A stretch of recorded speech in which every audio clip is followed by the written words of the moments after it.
فاعوذ باللہ من الشیطان الرجیم بسم اللہ الرحمن الرحیم ان اللہ وملائکتہ یصلون علی النبی یا ایہا الذین آمنوا صلوا علیہ وسلموا تسلیما الصلاۃ والسلام علیک یا رسول اللہ وعلی آلک واصحابک یا حبیب اللہ۔ مل کے ذرا ذوق و شوق کے ساتھ الصلاۃ والسلام علیک یا رسول اللہ وعلی آلک واصحابک یا حبیب اللہ۔ اللہ رب العزت اپنے کلام مجید میں سورہ انعام کی آیت نمبر 20، 21 اور آج انشاءاللہ 26 تک درس ہوگا۔ اللہ کریم ان آیات میں اپنے محبوب کریم صلی اللہ علیہ وآلہ وسلم کی شان بیان کرتے ہوئے ارشاد فرماتے ہیں کہ الذین آتیناہم الکتاب یعرفونہ کما یعرفون ابناءہم، کہ اے میرے محبوب صلی اللہ علیہ وآلہ وسلم، یہ وہ لوگ کہ جن کو ہم نے کتاب دی وہ آپ کو اس طرح جانتے ہیں، اس طرح پہچانتے ہیں کہ جس طرح وہ اپنے بیٹوں کو پہچانتے ہیں۔ اس کا یہ مطلب ہے کہ سابقہ کتب میں جو منزل من اللہ ہیں، اللہ کی طرف سے نازل کی گئی ہیں، ان تمام کتابوں میں سرور کونین صلی اللہ علیہ وآلہ وسلم کی پہچان کے نشانات موجود تھے اور ہیں۔ ہر نبی نے اپنی امت کو یہ پیغام دیا کہ تم اپنے بعد آنے والوں کو یہ پیغام پہنچا دینا کہ آخر الزمان میں ایک نبی تشریف لائیں گے جن کا نام یہ ہوگا، جن کی پہچان یہ ہوگی، حتیٰ کہ آپ کی امت کی پہچان بھی بتا دی گئی کہ آپ کی امت کی پہچان کیا ہو۔ سرور کونین صلی اللہ علیہ وآلہ وسلم اس کائنات کا عالم تخلیق کا مرکزی نقطہ ہے، یہ بات جان لیں۔ یہ کائنات ہر چیز اپنے مرکز پر گردش کرتی ہے، ہر چیز اپنے مرکز کے ساتھ جڑی ہوئی ہے۔ جس طرح دائرہ اپنے مرکزی نقطہ کے ساتھ جڑا ہوتا ہے، سائنس پڑھنے والے لوگ جانتے ہیں کہ دائرہ جو ہے، دائرہ بذات خود کوئی چیز نہیں ہے، دائرہ اس نقطے کا پھیلاؤ ہے جو اس کے مرکز میں قائم ہوتا ہے۔ اگر بہت بڑے محیط کو اگر آپ سکیڑتے چلے جائیں، اس کو کم کرتے چلے جائیں، تو بالآخر وہ ایک نقطے پر آ کر اس کا اختتام ہو جاتا ہے، اس نقطے پہ آ کے ختم ہو جاتی ہے وہ بات۔ اور اگر آپ اس نقطے کو پھیلاتے چلے جائیں، پھیلاتے چلے جائیں، پھیلاتے چلے جائیں، تو یہ پوری کائنات کو وہ نقطہ اپنے احاطے میں لے لیتا ہے۔ بس یہی مثال ہے میرے آقا سرور دو عالم صلی اللہ علیہ وسلم کی کہ آپ اس کائنات کا وہ مرکزی نقطہ ہے جس کے پھیلاؤ سے یہ کائنات بنی، اور اگر اس ساری کائنات کو سمیٹ دیا جائے تو ایک نام مصطفیٰ محمد مصطفیٰ صلی اللہ علیہ وسلم بن جاتا ہے۔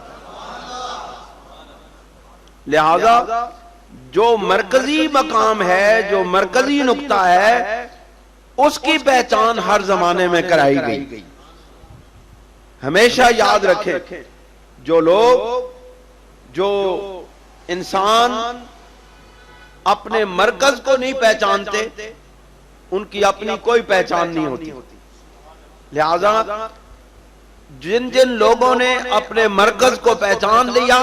ان کی ایک پہچان بن گئی، اور وہ مرکز ہے سرور دو عالم صلی اللہ علیہ وسلم کی ذات۔ جن جن لوگوں نے آقا علیہ السلام کی پہچان کر لی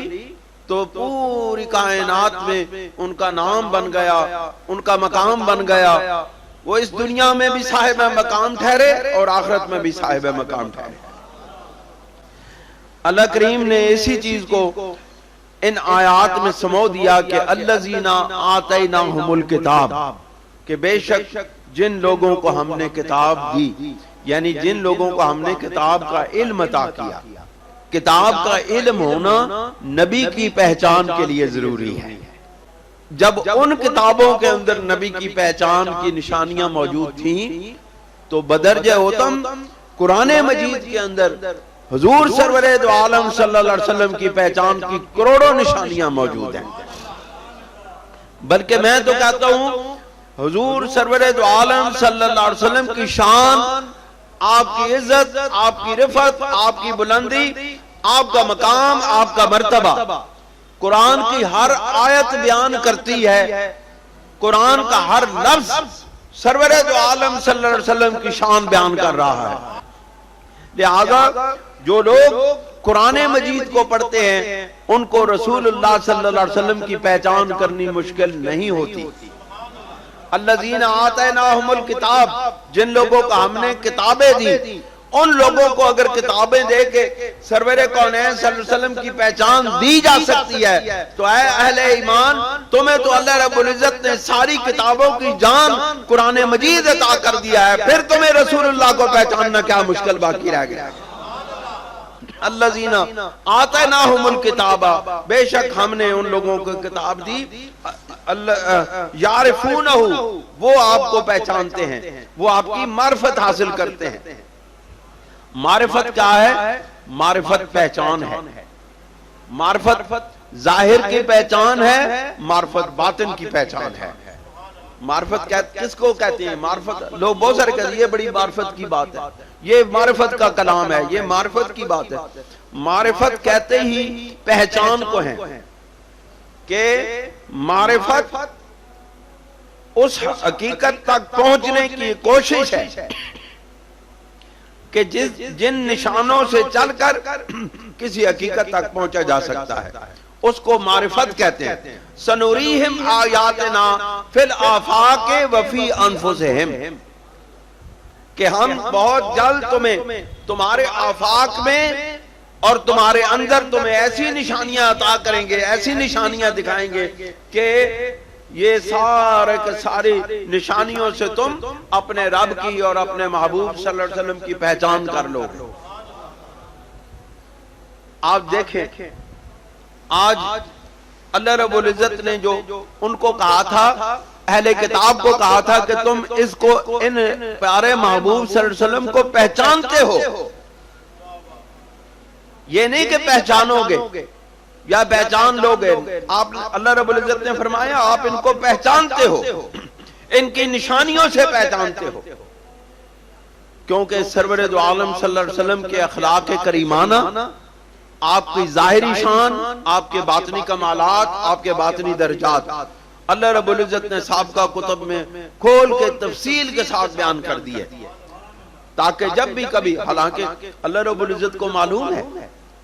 کہ یہ لوگ جن کو ہم نے کتاب دی ہے، جو اصل میں جہاں کتابیں نازل ہوئیں، وہ جو اصل والے لوگ ہیں